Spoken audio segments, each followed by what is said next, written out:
कक्षा 12 हिंदी अनिवार्य विषय में आरोह भाग 2 का जो गद्य खंड है, इस गद्य खंड की महत्वपूर्ण व्याख्याएं हम देखने वाले हैं। इससे पहले हमने आरोह भाग 2 के पद्य खंड की महत्वपूर्ण व्याख्याएं देख ली है। बोर्ड परीक्षा 2024 के नजरिए से ये महत्वपूर्ण व्याख्याएं ब्लूप्रिंट और मॉडल पेपर पर आधारित है। गद्य और पद्य दोनों भागों की आप व्याख्याएं जरूर देखें, इससे बाहर प्रश्न नहीं जा पाएगा। आपके गद्य के पाठ है पाठ संख्या 10, 11, 12, 13, 14 और 15। ये कुल 6 पाठ है। इन 6 पाठों के ये रचनाएं जो है आपके संकलित कर रखी है। इन्हीं में से हम जो है व्याख्या देखने वाले हैं।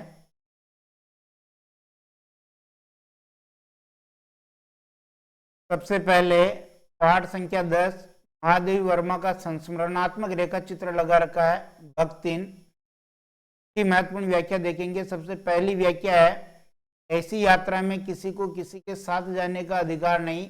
यहाँ पर जो ये यात्रा की बात की गई है, महादेवी वर्मा ने मृत्यु वाली यात्रा की बात की गई है कि भक्तिन चाहे उसके साथ कितनी रह रही है, लेकिन मृत्यु में तो अकेले ही जाना पड़ेगा, भक्तिन उसके साथ नहीं जा सकती है।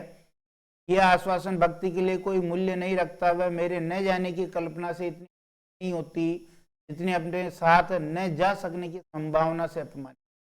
यानी महादेवी वर्मा अगर भक्तिन को अपने साथ नहीं रखना चाहती तो वो अपने आप को अपमानित महसूस करती। इस प्रकार की ये व्याख्या का भाव यहाँ इस व्याख्या में है। दूसरी व्याख्या देखिए, आपको पता होना चाहिए कि आरबीएससी में कब कब व्याख्याएं कौन कौन सी पूछी गई थी, ये भी हम यहाँ साथ में मेंशन कर रहे हैं। भक्तिन और मेरे बीच में सेवक स्वामी का संबंध ये कहना कठिन है, क्योंकि सेवक स्वामी का संबंध उसने नहीं माना है। क्यों नहीं माना है? कि वो एक नौकर नहीं मानती थी भक्तिन को महादेवी वर्मा, क्योंकि यहाँ बताया है कि अगर स्वामी की इच्छा के अनुसार ही सेवक काम करता, लेकिन यहाँ उल्टा हो रखा था। तो ये जो व्याख्या है ये आपके आरबीएससी 2013 में और 2022 में पूछी गई थी। अगली व्याख्या देखिए, मेरे पास वहां जाकर रहने के लिए रुपया नहीं था। जब महादेवी वर्मा अपना पीछा छुड़ाने के लिए भक्तिन से कहती है कि मैं तेरे साथ गांव नहीं चल सकती हूँ क्योंकि मेरे पास वहां जाकर के रहने के लिए पैसा नहीं है, तब भक्तिन कहती है कि मैंने वहां बहुत सारे पैसे इकट्ठा कर रखे हैं, ये उसी संदर्भ में है। तो ये जो व्याख्या है आरबीएससी 2014 में और मॉडल पेपर 2023 में ये पूछी गई थी। इसके साथ चौथी व्याख्या है, सेवक धर्म में हनुमान जी से स्पर्धा करने वाले। भक्तिन के प्रारंभिक जीवन का यहाँ वर्णन है कि उसके माता पिता कैसे थे, उसकी सौतेली माता कैसी थी और नाम के विपरीत कैसे उस गुण थे। नाम भले ही लक्ष्मी था, लेकिन जीवन पूरा लक्ष्मी से रहित था। समृद्धि सूचक नाम था, लेकिन समृद्धि नहीं थी। आरबीएससी 2016 में ये पूछा गया था। पांचवी व्याख्या देखिए, भक्तिन अच्छी है ये कहना कठिन होगा क्योंकि उसमें दुर्गुणों का अभाव नहीं है। वह सत्यवादी हरिश्चंद्र नहीं बन सकता। यानी भक्तिन में जो चोरी करने का गुण, झूठ बोलने का गुण, शास्त्रार्थ का गलत अर्थ निकालने का गुण, ये यहाँ है। और तब मैंने समझ लिया कि इस सेवा का साथ टेढ़ी कीर है। जब भक्तिन आई और उसने रसोई संभाल ली थी और रसोई में छुआछूत के डर से उसने एक लाइन खींच दी थी, तब लेखिका महादेवी वर्मा कह रही है कि अब के साथ निभा पाना कठिन होगा क्योंकि रेखा जो लक्ष्मण रेखा के समान थी, लांघना कठिन। और अंतिम व्याख्या, मेरे भ्रमण की एकांत साथिन भक्ति नहीं रही। यानी बद्रीनाथ केदारनाथ के ऊंचे ऊंचे पहाड़ों पर जब महादेवी वर्मा यात्रा करने के लिए गई, यात्रा में भक्तिन सबसे आगे रही, क्योंकि अगर पत्थर गिरेगा तो उसके ऊपर गिरेगा। और गांव की जब धूल भरी पगडंडी में वो चलती थी तो वो पीछे चलती थी ताकि धूल जो है महादेवी वर्मा के मुंह पर नहीं लगे। इस प्रकार ये आरबीएससी मॉडल पेपर 2024 में ये व्याख्या दे रखी है। जैनेन्द्र का बाजार दर्शन 11वां पाठ है। इसमें कौन कौन सी व्याख्याएं देखिए। पहली व्याख्या है मन खाली नहीं रहना चाहिए, इसका मतलब ये नहीं कि मन बंद हो जाना चाहिए। जैनेन्द्र ने बताया कि जब आप बाजार जाएं तो मन खाली नहीं रखना चाहिए, इसका मतलब ये नहीं कि जोर जबरदस्ती से हम मन को बंद कर लें, जो बंद हो जाएगा वह तो आप पूरी चेतना में रहें, लेकिन आपका मन खाली नहीं होना चाहिए। शून्य होने का अधिकार तो केवल परमात्मा को है, इस प्रकार का भाव यहाँ बताया गया है। दूसरी व्याख्या देखिए, मुझे ज्ञात होता है कि बाजार को सार्थकता भी वही मनुष्य देता है जो जानता है कि वह क्या चाहता है। जब दो मित्र की बात यहाँ की, पहला मित्र बाजार जाता है और ढेर सारी चीजें खरीद लेके आ जाता है जो उसको नहीं चाहिए वो। दूसरा मित्र बाजार जाता है लेकिन वहां से वो कुछ भी नहीं खरीद लाता है, क्योंकि उसको समझ नहीं आ रहा है कि वो क्या खरीदे क्या छोड़े। इसी संदर्भ में ये व्याख्या है जो आरबीएससी 2017 में की गई थी। बाजार का आमंत्रण मूक होता है, यही यहाँ समझाने की कोशिश की है कि जो मूक आमंत्रण होता है वो व्यक्ति को अपनी तरफ खींचता है और व्यक्ति एक तरह से पागल हो जाता है कि वो क्या छोड़े क्या खरीदे, ये बताने की कोशिश की है। बाजार में एक जादू है, वह जादू आंख की राह काम करता है। बाजार के जादू को यहाँ बताने की कोशिश की है और आरबीएससी सप्लीमेंट्री 2017 में ये पूछा गया था।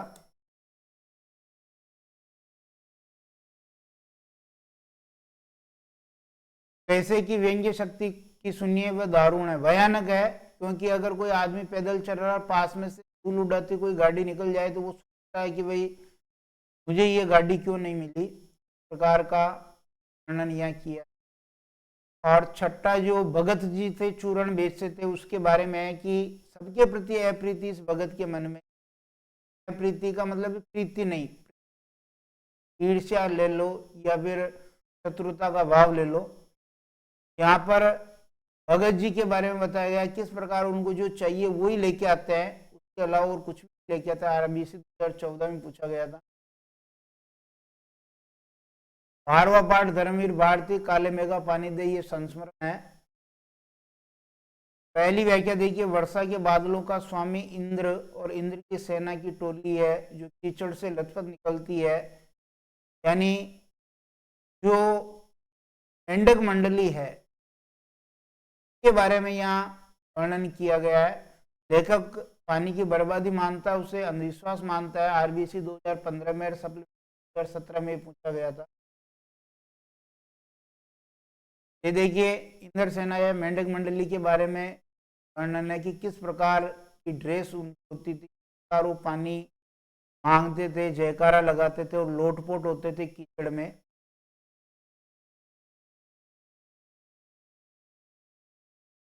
जी व्याख्या में लेखक को समझा रही, क्योंकि लेखक नाराज है, वो ये कह रहा है कि पानी की बर्बादी हुई, तब यहाँ पर कि जी जो है त्याग का महत्व बता रही है, दान का महत्व बता रही है, इसी के बारे में ये वर्णन है।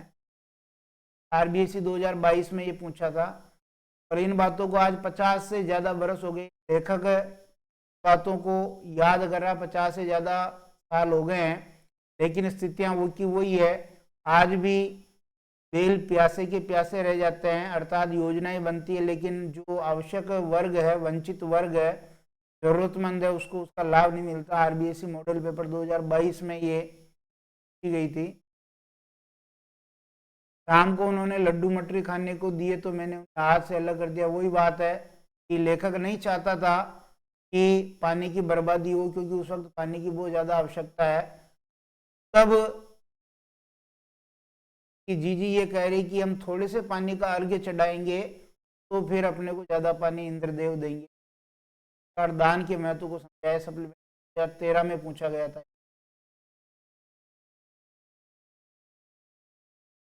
यहाँ पर जो अनावृष्टि का टाइम था उसके का वर्णन है कि कैसे गर्मी में जो त्राईमाम की स्थिति होती थी, गर्मी पड़ रही थी, जेठ के 10 जो सबसे ज्यादा तपने वाले गर्मी वाले दिन, कार्ड का पखवाड़ा बीत गया, पानी कहीं नहीं है, ये वर्णन यहाँ किया है। 13वां पाठ देखिए, रेणु जी की कहानी है, पहलवान की ढोलक। महत्वपूर्ण व्याख्या देखिए, जाड़े का दिन, अमावस्या की रात, जो गांव में हैजा फैल गया था, एक तो का वर्णन है, मलेरिया फैल गया, लोग कैसे तो दर्द को सहन कर रहे थे, इसका वर्णन है। यहाँ वही रात्रि की विभीषिका में जो पहलवान की ढोलक पूरे गांव में संजीवनी शक्ति बढ़ती थी, अब वो जो लोग पीड़ित थे, बीमार थे, वो भी अब परेशान नहीं होते थे, क्योंकि ढोलक की आवाज उनको संभल देती थी। आरबीएससी मॉडल पेपर 2024 में पूछा गया था। आरबीएससी 2015 और मॉडल पेपर 2022 में ये पूछा कि रात में फिर पहलवान की ढोलक की आवाज प्रतिदिन की भांति सुने। पहलवान के जो दोनों लड़के थे उनकी मृत्यु हो गई, लेकिन उसने हिम्मत नहीं हारी और ढोलक बजाता रहा। ये के बारे में फिर एक दिन ऐसा आया जिस दिन की भी मृत्यु हो गई, लुट्टन सिंह। आरबीएससी 2013 में ये व्याख्या पूछी गई कि शेर के बच्चे का असल नाम था चांद सिंह, और कैसे चांद सिंह को इसने हरा दिया था लुट्टन सिंह ने। चट गिड़दा चट गिड़दा चट गिड़दा, मत डरना मत डर। ये व्याख्या चांद सिंह को हराने के संबंध में है, इंपॉर्टेंट व्याख्या है ये। के बाद देखिए 14 पाठ हजारी प्रसाद द्विवेदी के ललित निवेदन इसके फूल से है। पहली व्याख्या, हमारे देश के ऊपर ये जो मारकाट, अग्निदाह, लूटपाट, खून खच्चर का बाउंडर बह गया है, गांधी जी के बारे में, यानी गांधी जी की सीरीज से तुलना की है, और सप्लीमेंट्री 2013 में ये व्याख्या पूछी। यहाँ सीरीज की विशेषताएं बताइए कि दुख हो या सुख, हार नहीं मानता, सरकार का एक विपरीत परिस्थितियों में बने रहने का जो साहस है वो सीरीज के पास है। गर्मी में किस प्रकार वो खड़ा रहता है, अलग अलग पेड़ पौधों के फूलों से पलाश की तुलना की, लेकिन इंपॉर्टेंट है ये, आरबीएससी 2023 में पूछा। मैं सोचता हूं कि पुराने की अधिकार लिप्सा क्यों नहीं समय रहते सावधान हो जाए, यानी जिसने जन्म लिया वो मरेगा ही है, और जो फूल आए हैं वो एक दिन झड़ेंगे, तो फिर हम क्यों इस मृत्यु को समझ नहीं लेते हैं, बुढ़ापे को समझ लेते हैं। सीरीज के फूलों की कोमलता देखकर परवर्ती कवियों ने समझा कि, तो संस्कृत के जो कवि हैं कालिदास, सीरीज के फूलों को बहुत कोमल बताया, उसकी डालों को भी बहुत कोमल बताया, उसी के बारे में वर्णन। कालिदास वजन ठीक रख सकते थे, वे मजाक बना सकते योग्यता और विदग्ध प्रेमी का हृदय पा चुके थे। यहाँ पर इस प्रकार जो मेघदूत काव्य है कालिदास का, प्रकार सीरीज के फूल से का सौंदर्य किया था। 15वां पाठ भीमराव अम्बेडकर का भाषण है, श्रम विभाजन और जाति प्रथा मेरी कल्पना का आदर्श। पहली व्याख्या, विडंबना की ही बात है कि इस युग में भी जातिवाद के पोषकों की कमी नहीं। जो जातिवाद के पोषक हैं, अर्थात श्रम विभाजन जाति प्रथा का एक रूप ले चुकी है, उसके बारे में ये वर्णन है। दूसरी व्याख्या समता के औचित्य को लेकर के है, और समता के बारे में यहाँ भीमराव अम्बेडकर जी ने बताने की। तीसरी व्याख्या, जाति प्रथा के पोषक जीवन, शारीरिक सुरक्षा तथा संपत्ति के अधिकार की स्वतंत्रता को तो स्वीकार कर लेंगे, कौन कौन सी स्वतंत्रताएं हैं उसके बारे में यहाँ बताया है।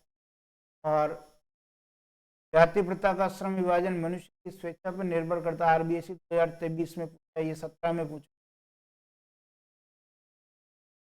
जाति प्रथा को यदि श्रम विभाजन मान लिया जाए तो ये स्वाभाविक विभाजन नहीं है, क्यों नहीं है उसके कारण यहाँ बताए हैं। और जाति प्रथा पैसे का दोषपूर्ण पूर्व निर्धारण ही नहीं करती, बल्कि मनुष्य के जीवन भर के लिए एक बांध भी देती। ये उसका वर्णन है। ये इंपॉर्टेंट व्याख्याएं थी।